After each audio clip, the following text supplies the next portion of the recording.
Geoffrey, welcome back to Toronto. Always wonderful Thank you. to have you here. And oh my goodness, I really, really enjoyed this film. I mean, well, to the extent that you can enjoy this topic. But what a wonderful role for you. Was it something that was kind of on your radar, or how did it come to you? I'd seen some of Simon's work in the theatre. He's what we call a wunderkind, you know. He made a big splash about 5 years ago when he came out of drama school. I had worked with him. He had a very small acting role in the Patrick White film, The Eye of the Storm. Yeah. And my longtime colleague, collaborator, Neill said, we've got to go and see this brilliant new young theatre director. He's doing something in a warehouse in the remote suburbs of Melbourne, which was an obscure early Chekhov play. And we both sat there going, wow, this guy's kind of grabbed it by the throat. And then I saw this play, The Wild Duck, yes, on stage. And you know, to be honest, it was that period where everyone was doing everything behind perspex and the actors were all radio mic'd, and I'm sort of going, this is wrong. Why are you putting glass between me and the actors? It's kind of anti-theatrical. But it was mind-blowing. It was emotionally accurate. It was contemporary. You just felt like the play had been written yesterday. And then he presented the screenplay to me, and I went, I'd kill to work with you. And then he'd taken it another step further, you know. New title, more filmic, set in a logging town. He gave it an environment and everything.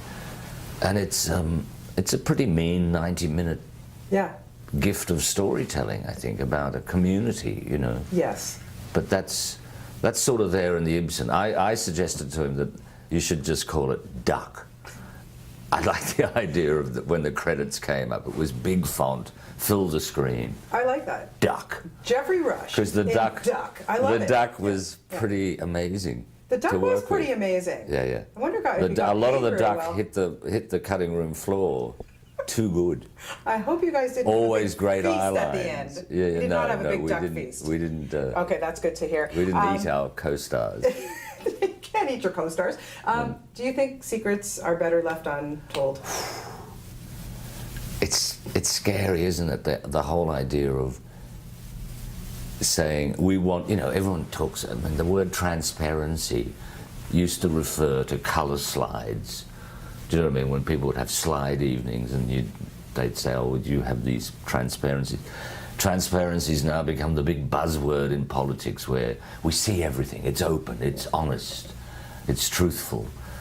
And the premise of this story is that can throw you right off the rails if the harsh, bleak truth constantly emerges. It's to everyone's detriment because it's interpretable or whatever. Yeah, ruins everybody's lives. Pretty much. Yeah. Especially It's Paul Schneider. You know, when I first met him on set, I just went, this guy, you know, he's a comedian. He's just got that natural energy. You don't know, there's something subversive about his persona on set. You never know whether he's like slippery. Is he challenging me? Is he confronting me or some way? But he just always had me on the floor, like, laughing. Did these actors keep you on your toes? Working with these, like from the Sophies and to, you know, Paul Schneider, as you say, I was going to mention, that was my next question. He is so outstanding in this as well. But do they keep you on your toes, you know? You're a veteran, you're amazing. You don't need to have anybody well, you know, it was only I think it was a 25-day shoot. I probably spent 8 days on it, scattered through that 5-week period. And it never felt like... It was one of the few films I've done where you were just never aware that the camera was there. It was tiny, little digital thing, you know what I mean? And Simon has such an effortless way of kind of going, we're talking about the scene and suddenly you're doing it, and you don't really hear him say action or whatever, and it all gets put down. And someone like Paul just slithers into the scene doing, you know, his gift of whatever. And I watched him closely because he was never playing any sense of malevolence.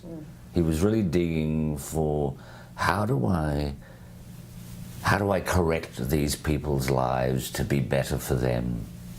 Do you know what I mean? Right. And that's from Ibsen onwards, that's the tragic impulse that kind of comes into the story. When you're working on a film, whether it's King's Speech or whatever, how do you know, or when do you tick in your head, this is something special? I suppose for me, it goes back to when I worked always just in the theatre, and I was a sort of repertory actor, so, you know, play by play by play, 8 times a year or whatever it was. I always just hoped that there'd be something different in the next one, because if you're working to a subscription audience, they're seeing you every 6 weeks in something, and you kind of go, you're not going to recognize me, I'm going to do something different. And I think that's sort of affected how, when I read screenplays, I go, you know, I've just played Lady Bracknell in the theatre. I now want to play, and I was aware that I was now into my 60s, and different roles became possible. You know, I would never have 10 years ago thought I would be playing the wealthy patriarch in a screenplay based on Ibsen. You know, it just felt, I don't do that.